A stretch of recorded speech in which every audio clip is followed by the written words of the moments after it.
Ancient Greece. In this video I will be answering the questions of what role did the environment and geography play in the political development of Greece as a whole, describing what that development was, what did those factors mean for the political, social, and cultural evolution of Athens and Sparta in particular. A rugged mountainous region is one way of describing the geography and environment of Greece. However, that is not unique to Greece. A more accurate descriptor is that Greece's environment is one of rugged mountains but also hills and valleys with suitable land for farming, with hills and mountains maintaining a separation between inhabitable land, possessing a Mediterranean climate allowing for grapes, figs, olives, and dates to be grown, food which is commonly associated with Greek cuisine. The main political unit of ancient Greece was the city-state. The isolated nature of Greek communities created by the mountains and hills allowed for them to form city-states separate from the other city-states. In other words, there were no kingdoms, no empires, well, at least early on, until a unifying threat from Persia came about. The city parts of the city-states found themselves on hills that were fortified for easier defense. The state part was the surrounding farmland in the valleys that I mentioned earlier. The two most impactful city-states in ancient Greece were Athens and Sparta. Notwithstanding their mutual status among Greek city-states at the time as superpowers, these two city-states produced drastically different cultures, societal structures, and political structures. Sparta was located to the south of Athens and had better farmland. Sparta developed a militaristic society due to the fears of invaders or their servants, or shall I say those slaves, from rebelling. Another way to look at the development of a militaristic society is the desire of Sparta to keep possession of their farmland and the slaves that farmed it for them. Athens was located to the north of Sparta. Athenian farmland was not as fertile as that of Sparta, meaning Athens had to develop stronger trading networks to feed its population. Trade in ancient Greece for Athens was reliant on overseas trade with other Greek city-states. But to protect that trade, Athens needed a strong navy compared to Sparta's strong ground forces to protect its land.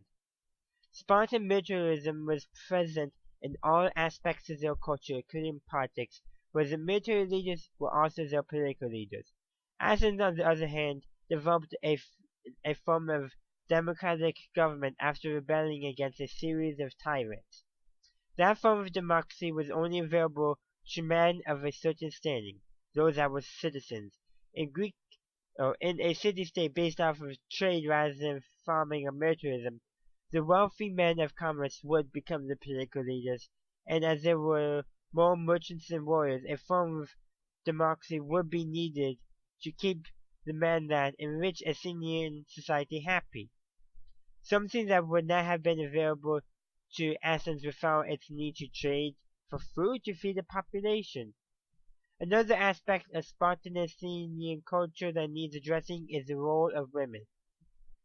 In Athens, women were essentially used only for reproduction, while in Sparta, women were essentially relegated to the same role in society since the women gave birth to the men that became soldiers, the warriors that defended Spartan land. It earned them, the women, more respect and rights than that of the women in Athens. While still limited when compared to modern day in ancient Greece, the culture that developed due to the environment in Sparta, namely its good farmland that Sparta wanted to protect from invasion, recognizing women as being responsible for raising strong soldiers, it gave women a better standing in Spartan society than they had in any other ancient Greek society. So if you were women in ancient Greece, you probably wanted to live in Sparta. Athenian development of a culture based off of trade, due to lack of good farmland, did nothing to improve the standing of women in society, where they were essentially considered breeding stock and the contributions to birthing and raising children were not considered important. In conclusion, the environmental differences between Sparta and Athens led to cultures with different focus and priorities. One of a strong military and one of a strong trade network and navy, one of militarism and politics and one of a sort of democracy, one of respect for women but still little rights, and one for with little consideration of women. So there you have it. The environmental factors that influence Greek society and how they influence it, specifically in the examples of Sparta and Athens. And of course, all aspects of the society to the best of my ability. Because this is only a brief overview of it. I could get super detailed, but I don't think we all want like multiple 30-part videos, because to probably cover it, that is probably what will be needed. But I wanted to provide you guys with a brief overview of this, so there you go. Thank you for watching this video. If you enjoyed it, please leave a like and comment down below.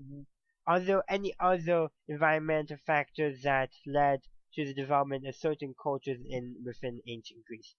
Also, subscribe to my channel for future insightful content, and as always, have a good day, a good night, wherever you are. Have a good one.